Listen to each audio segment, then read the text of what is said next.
أهلا وسهلا بيكم في حلقة جديدة من نجمة وبرج. النهاردة جايين نتكلم عن برج الثور في الأسبوع الثاني من مارس 2025.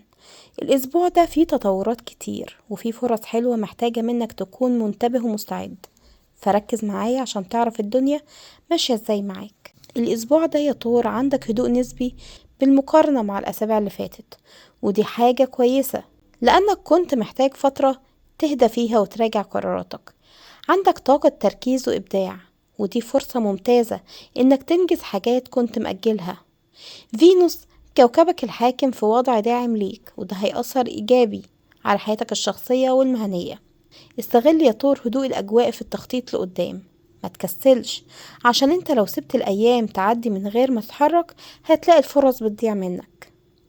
أما بالنسبة للشغل فعندك فرصة ذهبية إنك تثبت نفسك، سواء كنت بتدور على ترقية أو حتى شغل جديد.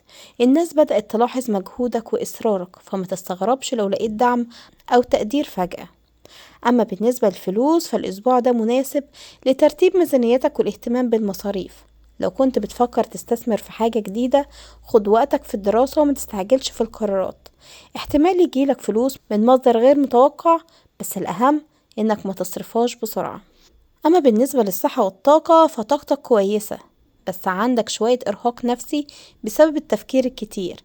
حاول تخصص وقت للراحة، سواء بالخروج مع أصحابك أو حتى قعدة هادية كده مع نفسك. ممكن تحس ببعض التوتر يا طور في المعدة بسبب كده الضغوط، فحاول تهتم بتغذيتك وما تاكلش أي حاجة تقيلة بالليل.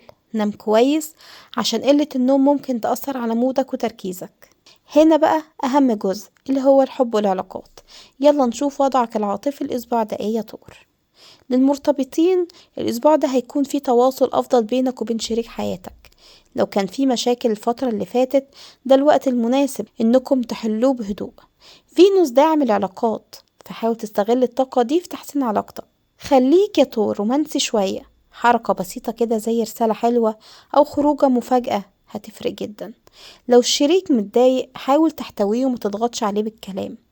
أما بالنسبة للعازب فالأسبوع ده عندك فرصة لمقابلة شخص جديد، بس ممكن يكون عن طريق حد من معارفك. بمعنى ممكن تلاقي حد بيعرفك على شخص، أو حتى تقابل حد بشكل غير متوقع.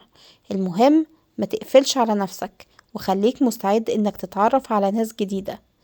ما تحكمش يا طور بسرعة، ادي لنفسك فرصة تفهم الشخص اللي قدامك قبل ما تاخد قرار.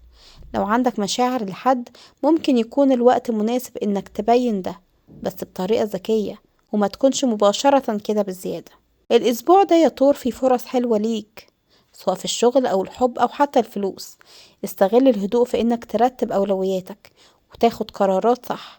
خليك مرن وخد وقتك في كل حاجة عشان ما تندمش بعدين. لو الحلقة عجبتك ما تنساش تشاركها مع أصحابك الطور، وسيبلي تعليق برأيك أو لو عندك أي سؤال وأنا هرد عليك. أشوفكم في حلقة جديدة من نجمة وبرج. باي باي.